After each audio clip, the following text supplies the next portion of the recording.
O homem natural jamais compreenderá o reino de Deus. Isso só vale para aqueles que são espirituais, que não somente se sensibilizam, mas sobretudo se posicionam.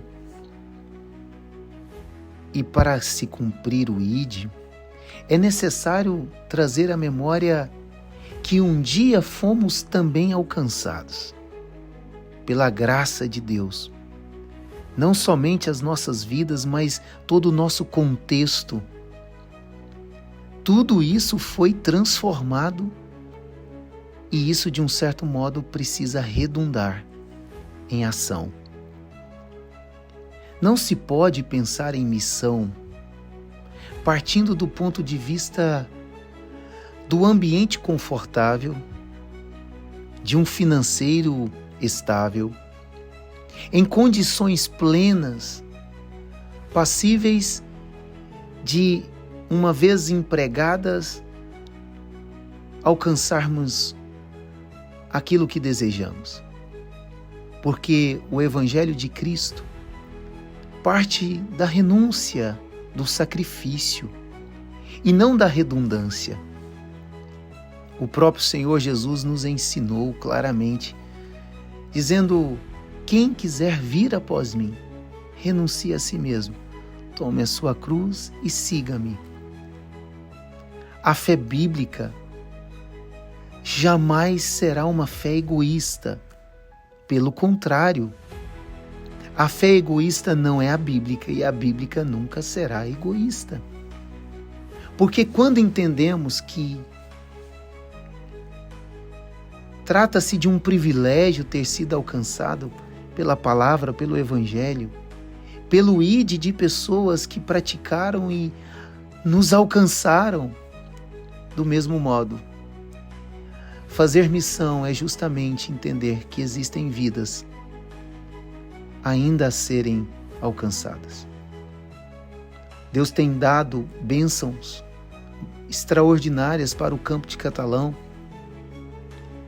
Hoje nós não temos, neste exato momento, nenhum povo, nenhuma congregação ao relento, sem ter um ambiente para se congregar e cultuar a Deus. Por mais que haja ainda muita coisa a se fazer, ampliações, reformas e outras coisas mais, mas motivado pela fé bíblica entendemos que existem povos que estão em uma condição difícil e, sobretudo, existem crianças, adolescentes, jovens, adultos que não têm sequer um local para cultuar a Deus. É justamente esse espírito missiológico que paira em nossos corações, em nossas vidas, e a Decatalão se posiciona diante do Senhor do Reino, indo até essas regiões remotas. São Francisco nasce a partir do momento que Deus planta o nosso coração o desejo de partir para uma missão ousada. E somente aqueles que são templos do Espírito e cheios do Espírito, que entendem que dentro deste contexto espiritual, tudo parte de uma ousadia do Espírito, ou da ousadia do Espírito. E é isso que aconteceu. Em um certo momento, o Espírito trouxe ao nosso coração. Talvez se olhássemos para a condição, a realidade vigente, jamais partiríamos a essa finalidade ou para essa finalidade. Mas tocado por Deus, foi onde nasceu o desejo ardente na nossa alma de avançar um pouco mais. A cidade de São Francisco veio a partir do momento que fizemos um contato com a nossa liderança e a nossa liderança passou a necessidade emergente daquele município e daquela região. Foi assim que tudo se iniciou. Alguém pode se perguntar: qual foi o tempo de planejamento? 2 anos? 4 anos? Do ponto de vista espiritual, desde sempre. Porque viver no contexto do reino, sempre existirá no coração dos fiéis o desejo de partir para missões como esta de São Francisco. Mas do ponto de vista financeiro, material, eu diria que de fato é quase pisar no campo da loucura. Só que a loucura, à luz das Escrituras, é fé. Então somente 60 dias nos planejamos, ciente que humanamente seria impossível, mas convictos de que o Senhor é quem estava nos enviando. Um grupo de aproximadamente 90 pessoas saiu em direção àquela cidade. A começar da viagem do comboio, uma viagem difícil, sim, cansativa, 2 a 3 dias de viagem, de uma forma ininterrupta, lá chegamos. Ao começar a execução daquele maravilhoso projeto, eu confesso que 2, 3 dias depois eu já dizia a Deus, falava com o Senhor: Senhor, será mesmo que estamos no caminho certo? Porque isso aqui, diante dos nossos olhos, é algo impossível. Nós não temos força suficiente, capacidade, habilidade. Muito menos nos preparamos para lidar com este clima, esse sol, essa umidade muito baixa. Foi no 3º dia, se não me falha a memória, que ao perceber todos ali, com a face extremamente esgotada, o físico que havia se esvaído, o ânimo que parece que não se renovaria de um dia para o outro e possivelmente se gastariam no mínimo 3, 4 dias para isso. Depois que todos jantaram e foram para os seus respectivos aposentos, eu literalmente fui até aquela obra, aquele canteiro de obras. Olhei aquelas paredes ainda não respaldadas no 3º dia e me lembrei do cansaço que estava aparente no rosto de todos que foram nessa missão extraordinária. E ali eu disse a Deus: Deus, realmente não será possível mais. De uma forma muito íntima e pessoal, eu disse: Senhor, é bem provável que amanhã a gente não poderá contar aqui com 30%, 40% dos homens que vieram para essa finalidade de construir este templo. Senhor amado, se amanhã for tão quanto hoje, não será possível. Eu clamo por Ti. E ali em lágrimas, literalmente, eu disse: Senhor, eu estou a ponto do desespero. É a ponto de desanimar e parar completamente. Mas eu preciso da Tua intervenção. Mais uma dentre tantas intervenções. Foi quando, no 4º dia, o Senhor mandou literalmente uma nuvem. Eu pude me lembrar daquilo que eles viveram no deserto, quando, durante o dia, para que aquela congregação se protegesse do sol escaldante, ali se tinha uma nuvem.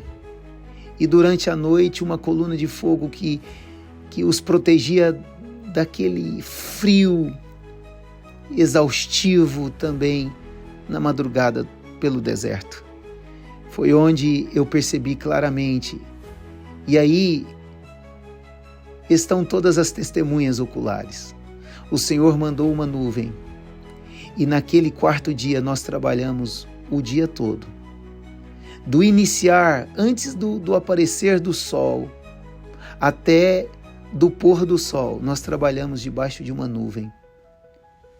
Pasmem todos, mas ali, não somente a nuvem, mas Deus enviou uma brisa suave, como o vento do Espírito. E aquele dia que seria o dia talvez do fracasso, e da parada total, o Senhor, no próprio trabalho, renovou as nossas forças, o nosso ânimo, o nosso espírito. E aquilo como a comida que Elias comeu nos deu condição de ir até o fim. É por isso que aqui chegamos, depois de se concluir aquela obra extraordinária. Eu posso dizer que aquele templo é a representação, ou melhor dizendo, é o contato entre o sobrenatural e o natural. Ao se perceber este templo agora, nessa visão ampla, totalmente acabado, juntamente com o anexo, 200 metros de área construída do próprio templo e mais 35 do anexo, eu posso dizer que essa imagem é literalmente a convergência representativa do sobrenatural com o natural. Se alguém ainda tem dúvida do milagre de Deus, talvez a imagem por si só não represente o que de fato lá está. Mas eu quero lhe convidar então a sair desta cidade, da nossa querida Catalão região, e ir até São Francisco, porque lá todos contemplarão com os olhos físicos a manifestação literal ou ponto de convergência entre o natural com o sobrenatural. O ponto de contato ali está. Ali é o milagre de Deus que se materializou diante dos nossos olhos. O que eu tenho para dizer é simplesmente a palavra de gratidão. Gratidão eterna pelas famílias e a igreja que ficou, orando, intercedendo, clamando a Deus. Porque se não fosse por esta igreja que se dobra diante de Deus e intercede em todo o tempo, não seria possível. Também gratidão eterna às respectivas famílias que ficaram, esposas, filhos, netos, sobrinhos, cônjuges e outros mais. Gratidão eterna por essa tropa, e me permita uma linguagem militar, por essa tropa que foi, por esse exército combativo, destemido, intrépido e ousado no espírito que saiu em direção àquela cidade e lá esteve durante todo esse tempo. Somente a eternidade para recompensá-los. A Bíblia diz assim: não fiqueis devendo nada a ninguém. É certo que valores monetários, ouro, prata, pedras preciosas, não seriam suficientes para pagar a cada um dos senhores, das senhoras, dos adolescentes, dos jovens, dos irmãos, idosos, irmãs que foram e trabalharam nas distintas frentes, quer seja na frente do evangelismo, da cozinha, da preparação, da limpeza, do lavar das roupas do grande exército, daqueles que estavam ali propriamente dito na execução daquele templo e anexo. Somente a eternidade para recompensá-los. A minha dívida que tenho para com todos é a dívida do amor. E sempre todos estarão em minhas orações. E em um certo momento lá eu orei a Deus. Foi uma madrugada que o Espírito me despertou e às 3h eu fui para aquele templo. E ali o altar já estava no contrapiso e eu fui diretamente para o altar. Eu disse: Senhor, somente o Senhor para recompensar cada um desses. E eu fiz um pedido especial, falei: Senhor, as bênçãos eternas precisam estar sempre sobre as nossas vidas, mas eu quero também lhe fazer um pedido, que o Senhor recompense por meio de uma bênção financeira. Senhor, aquele que está desempregado, que a porta venha se abrir. Aquele que está passando por uma condição financeira caótica, tenebrosa, terrível, que ele possa perceber a tua mão poderosa agindo. Senhor, que assim seja. Então eu termino dizendo: tudo valeu a pena. Eu sou muito grato a Deus por pertencer a essa congregação AD Catalão. Grato a Deus pelo chamado que Ele me fez, a vocação extraordinária a estar à frente desse rebanho, que jamais custou ouro, prata e pedras preciosas, mas sim o sangue de Jesus. E os meus rogos a Deus, em Cristo Jesus, por meio do Espírito Santo, é que a cada dia, na minha vida cristã e também na minha vida ministerial pastoral, eu possa fazer jus a essa vocação. Nunca será por força, por mérito próprio, mas sempre recorrendo à graça do Senhor. Que o amor de Deus, nosso Pai, a graça extraordinária de Jesus Cristo, nosso Senhor e Salvador, as consolações e o amor do Santo Espírito sejam com todos, agora para todos sempre. Que venham mais projetos assim, porque eu estou à disposição, juntamente com esta Igreja AD Catalão, do Reino de Deus.